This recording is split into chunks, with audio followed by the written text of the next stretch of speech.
Guys, welcome back to the channel and welcome back to a new video. I don't create videos very often these days. I'm more of a streamer than a video creator, but the races in Forza Motorsport are relatively short, so I will start uploading some more videos of races. Right, just a quick one, guys. My wheelbase settings, I use a Moza R9 wheelbase. I've got a CS wheel and an FSR wheel.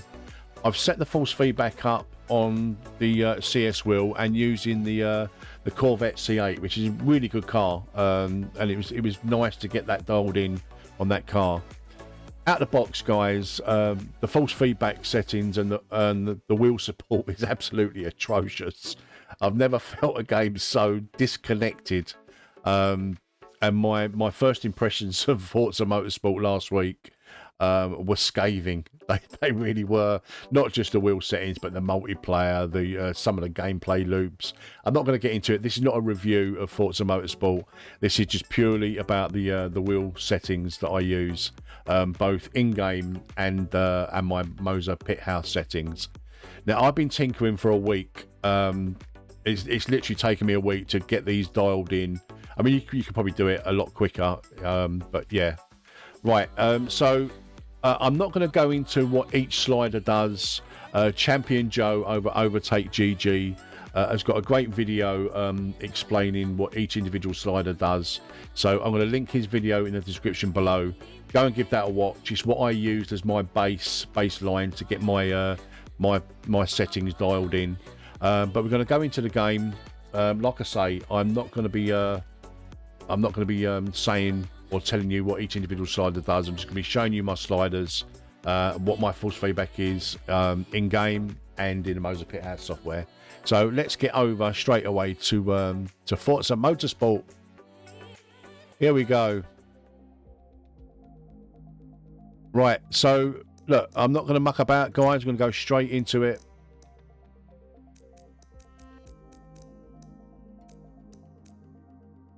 So you probably know by now, zero all of your dead zones. So 0, 100, 0, 100, blah, blah, blah. These are the settings that you're probably looking for. These are the sliders. These are what I use. Vibration scale 70, force feedback scale 115. This I adjust from car to car, the scale. The only three things that I adjust per car generally are force feedback scale, up and down, depending on the car, and mechanical trail scale and pneumatic trail scale. These two sliders, for me, are the two most important settings for the force feedback or for the wheel, etc.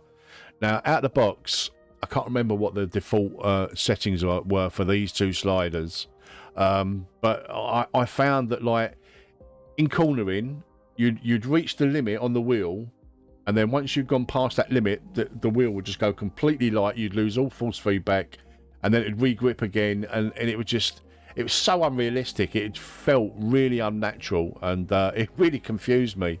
And it wasn't until I watched ChampionJoe's video over Overtake GG, and he explained what the mechanical trail and the pneumatic trail scale done.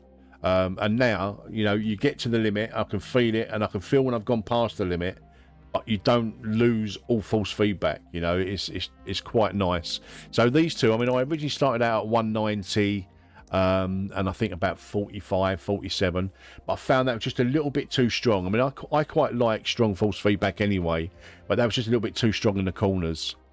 So I've toned it down a little bit. For the Corvette, the C8 anyway, I might adjust that again for other cars. Like I originally tested out this force feedback with the Aston Martin GT3 car.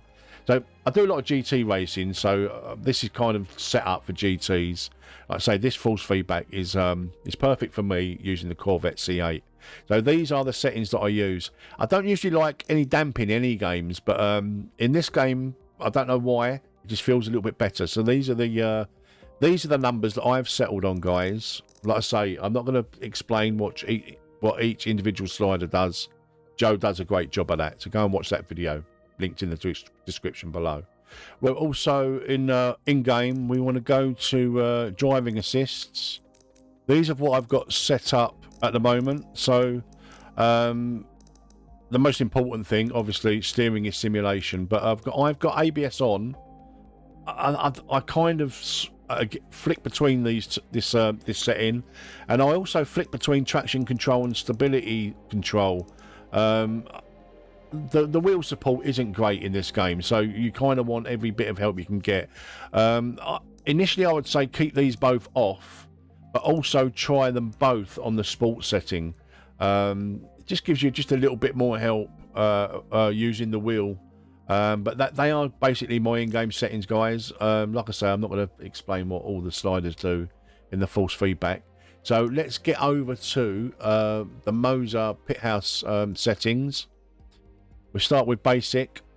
Now, again, I'm not going to explain why I've changed these settings. I've just been tinkering for, like I say, for over a week. Or not over a week, probably about a week. And these are this is what I've settled on. So just take a look at those, guys. The steering angle 760 kind of works for me.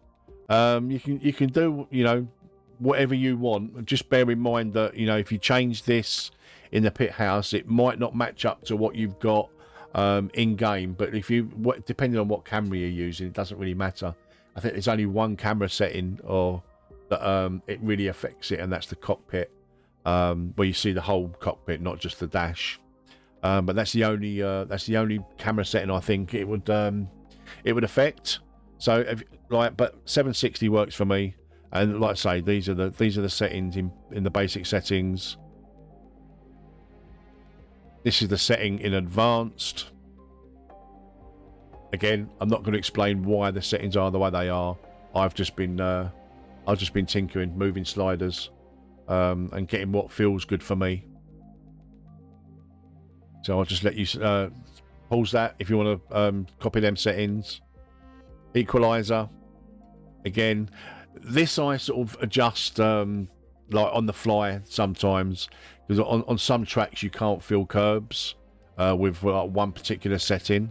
So then I would move, like, you know, this slider up slightly, or sometimes the curb is like really violent, so then I would move it down a little bit. But this is my basic setting. Base FFB curve.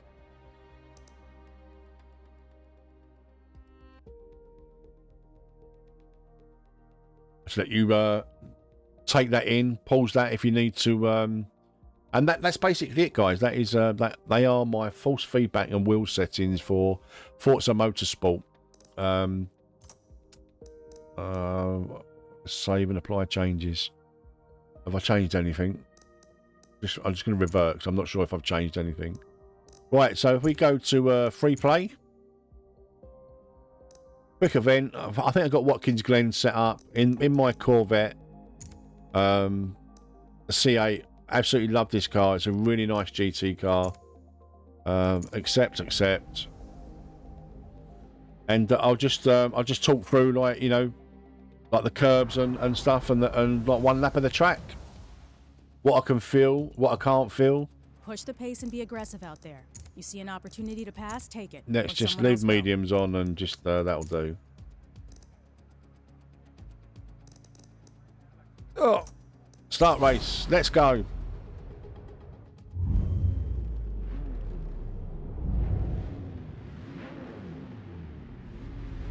Quick puff. Oh.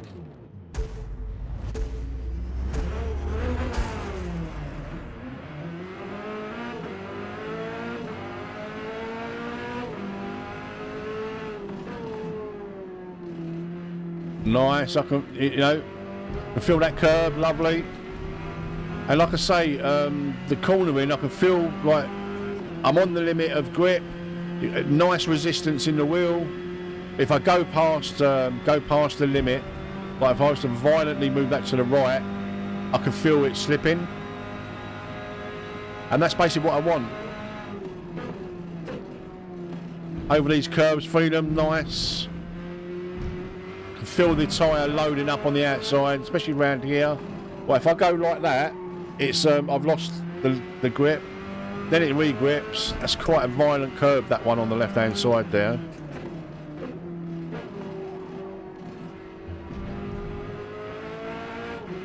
You might want to adjust your pneumatic and mechanical trail scale. If it's just too heavy through the cornering like that, I can feel the limit of the grip there. See it slide a little bit. I'm getting all the information that I need. It's not great, it's not brilliant, it's not a simulation like AMS2 or iRacing, ACC. It's not that level of force feedback. It's very basic, I think. But then, you know, the game's created for controllers primarily.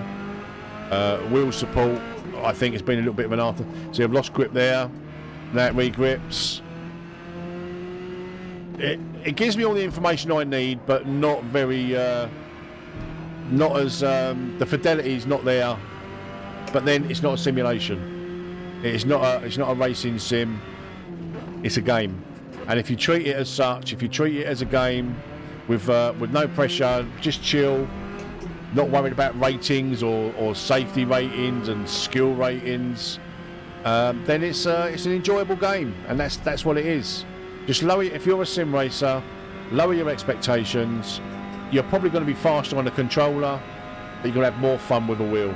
And that's basically it, guys. That is, they are my Moza R9 pit house and in-game settings for an enjoyable FORZA Motorsport experience. But like I say, don't take it too seriously. If you're a sim racer, just treat it as a game, and an enjoyable one at that. Well then, guys, I hope you found them settings useful. If you did, please let me know in the comments below.